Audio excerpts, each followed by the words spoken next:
কুড়িগ্রামের রাজারহাট উপজেলায় বাংলাদেশ পানি উন্নয়ন বোর্ডের অধীনে নদী ভাঙন প্রতিরোধের চলমান প্রকল্পের কাজ অব্যাহত রয়েছে। নদীর তীরবর্তী এলাকায় ভাঙন রোধে জিও ব্যাগ ফেলে প্রতিরক্ষা ব্যবস্থা গড়ে তোলা হচ্ছে। এতে ভাঙনের ঝুঁকিতে থাকা বসতবাড়ি, আবাদি জমি ও বিভিন্ন স্থাপনা রক্ষার আশা দেখছেন স্থানীয়রা।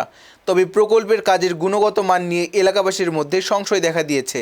স্থানীয়দের অভিযোগ, কিছু জিও ব্যাগে নির্ধারিত পরিমাণ বালু ব্যবহার করা হয়নি। তবে সরেজমিনে দেখা গেছে কয়েকটি জিও ব্যাগ পরীক্ষা করা হলে সেগুলো সঠিক মাপ ও পরিমাণ অনুযায়ী পাওয়া যায়। এদিকে প্রকল্প সংশ্লিষ্ট কর্মকর্তারা জানিয়েছেন সরকারি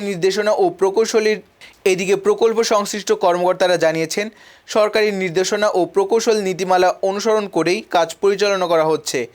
গুণগত মান নিশ্চিত করতে নিয়মিত তদারকি অব্যাহত রয়েছে বলেও দাবি তাদের। কোথাও কোনো অনিয়মের অভিযোগ পাওয়া গেলে তা তদন্ত করে প্রয়োজনীয় ব্যবস্থা নেওয়া হবে বলে জানান সংশ্লিষ্টরা।